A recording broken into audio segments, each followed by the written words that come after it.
नमस्कार दोस्तों, आज की इस वीडियो में मैं आप लोगों को बताऊंगा फ्रांसीसी क्रांति के बारे में। यह क्लास 9th का हिस्ट्री का लेसन 1 है, जिसमें हम लोगों को जानना है फ्रांसीसी क्रांति। तो फ्रांसीसी क्रांति के बारे में इस वीडियो में विस्तार से चर्चा करेंगे कि फ्रांसीसी क्रांति के प्रमुख कारण क्या है और फ्रांसीसी क्रांति का अर्थ क्या होता है, उसके बारे में जानेंगे। तो चलिए अब हम चालू करते हैं। सबसे पहले क्रांति के बारे में हम जानते हैं कि क्रांति क्या होता है। तो क्रांति का मतलब होता है कि बदलाव, यानी कहने का मतलब है कि जब किसी भी देश के नागरिक उसके राजा द्वारा या उसके सरकार द्वारा चलाए गए शासन से नाखुश होते हैं तो उसके खिलाफ क्या होते हैं कि बदलाव चाहते हैं। इस बदलाव जो है, इस बदलाव को करने के लिए क्या होता है कि सरकार के खिलाफ जो है विरोध आवाज़ उठाते हैं। यानी कहने का मतलब क्रांति का मतलब होता है बदलाव यानी परिवर्तन। लेकिन ये परिवर्तन जो है से विरोध में होता है। यानी कहने का मतलब है कि परिवर्तन जो है से ऐसे ही नहीं हो जाता है। जब क्या होता है किसी भी देश के शासक या किसी भी देश के राजा या किसी भी देश के सरकार जब क्या होता है कि उस देश में रहने वाले नागरिकों के बीच सही ढंग से व्यवहार नहीं करता है, सामाजिक व्यवहार अच्छा से नहीं करता है, आर्थिक जो है से वहाँ पे तंगी करता है, समझ गए, राजनीतिक जो है से वहाँ पे तंगी करता है। तो इस तरह का जब मामला बनता है तो वहाँ पे रहने वाले नागरिक यानी उस देश में रहने वाले नागरिक जो हैं वो चाहते हैं कि सरकार को जो है से चेंज करें। वो सरकार को जो चेंज करते हैं, सरकार को बदलते हैं, इसी को कहते हैं क्रांति। तो यहाँ हम जान रहे हैं कि क्रांति का मतलब होता है कि सरकार को बदलना या परिवर्तन करना। अब यहाँ पे हम जानेंगे कि सरकार को बदलना क्यों चाहता है लोग।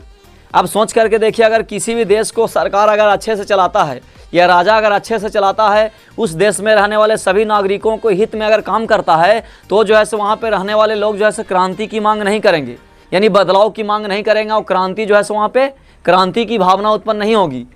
लेकिन यहाँ पे फ्रांस में भी क्रांति यानी 1789 ईस्वी में जब लुई 14वें जो है सो वहाँ पे एक शासक के रूप में जब शासन कर रहे थे तो जो है से सामाजिक और आर्थिक और राजनीतिक ये तीनों तरह से जो है से समाज को दबाने की काम कर रहे थे, यानी समाज का शोषण कर रहे थे। जिसके वजह से क्या हो रहा था कि वहाँ पे रहने वाले फ्रांस में रहने वाले लोगों को जो है से मांग था कि शासक को जो है चेंज किया जाए और ये शासक को चेंज करने के लिए ही उस सरकार के खिलाफ जो है आवाज़ उठाना चालू किए, जो फ्रांस की क्रांति के नाम से जाना जाता है।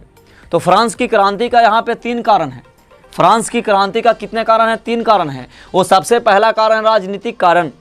राजनीतिक कारण का मतलब है कि लुई 14वें द्वारा 1789 ईस्वी में लुई 14वें द्वारा फ्रांस में रहने वाले सभी लोगों के बीच राजनीतिक मतलब गलत व्यवहार किया जाता था। लुई 14वें जो है से अपने अनुसार जो है से एक ऐसा शासन व्यवस्था बनाया था जिसमें रहने वाले सभी लोगों को एक मतलब करस का सामना करना पड़ रहा था। वहाँ जो है से बहुत दंगा फसाद करवाता था, जिसके वजह से क्या हुआ था कि वहाँ के लोगों के बीच जो है से एक आक्रोश पैदा हुआ और आक्रोश पैदा होने के बाद सरकार को बदलने की मांग किया, जो आगे चल करके फ्रांस की क्रांति का एक रूप लिया। तो हम जान रहे हैं पहला में हो गया राजनीतिक कारण।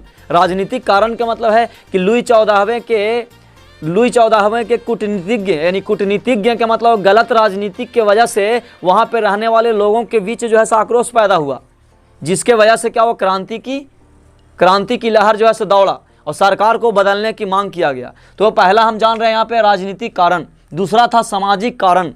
सामाजिक कारण में क्या था कि लुई 14वें द्वारा यानी फ्रांस के शासक के द्वारा वहाँ पे रहने वाले लोगों को 2 भागों में बांटा गया था, यानी 2 भागों में तोड़ दिया गया था। सामाजिक जो है से विभेद पैदा कर दिया था। एक वर्ग जो थे से क्या थे? कुलीन वर्ग थे। एक जो वर्ग थे वो थे कुलीन वर्ग और एक थे पादरी वर्ग।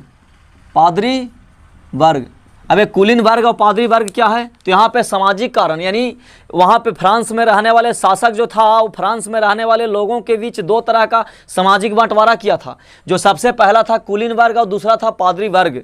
कुलीन वर्ग का मतलब है कि नीचे तबके का लोग को कुलीन वर्ग में रखा था और जो हाई क्वालिटी उच्च वर्ग के लोगों को पादरी वर्ग में रखा था। पादरी वर्ग जो है से ईसाई धर्म में जो अच्छे काम करते हैं, जैसे हिंदू धर्म में पंडित जो होते हैं पूजा पाठ की काम करते हैं उसको, जैसे हो गया मुस्लिम धर्म में जैसे मौलाना जो हो जाते हैं उन लोग जो है से होता है। तो यहाँ पे जो है से ईसाई धर्म में जो पूजा पाठ यानी धार्मिक सांस्कृतिक का कार्यक्रम करते हैं उनको पादरी वर्ग में रखा जाता था, यानी उच्च श्रेणी में रखा जाता था और नीच श्रेणी में नीच लोगों को रखा जाता था जिसको कुलीन वर्ग, जिससे क्या हुआ जनता में आक्रोश पैदा हुआ, जिसके वजह से क्या हुआ फ्रांस की क्रांति का जो है और मतलब लहर तेजी से फैला। तो दूसरा हमने जाना यहाँ पे सामाजिक कारण। अब यहाँ पे तीसरा कारण था आर्थिक कारण।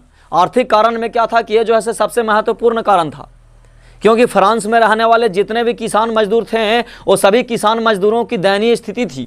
उन्हें अधिक समय तक काम करना पड़ता था और काम करने के बदले में बहुत कम जो है सो उनको मेहनताना दिया जाता था, जिसके वजह से क्या हुआ कि फ्रांस की क्रांति जो है सो और तेजी से उभरा। तो हम यहाँ पे जाने, आज की वीडियो में हमने जाना कि यानी फ्रांस की क्रांति यानी फ्रांसीसी क्रांति के बारे में। क्रांति क्या होता है? तो क्रांति जैसा कि आप जाने कि यहाँ पे जो है क्रांति का मतलब होता है परिवर्तन की मांग करना या बदलाव की मांग करना। और ये बदलाव जो है सरकार ऐसे ही नहीं दी जाती है, या सरकार द्वारा ऐसे ही नहीं होता है, ये जो है विरोध करके, जनता जो है सरकार के खिलाफ विरोध करके वो जो है उसकी मांग करते हैं। समझ गए? अब जो है उसके बाद यहाँ पे दूसरा जाने सामाजिक कारण, और तीसरा क्या था? आर्थिक कारण। तो चलिए इस वीडियो में मैं यहीं पे खत्म करता हूँ आज।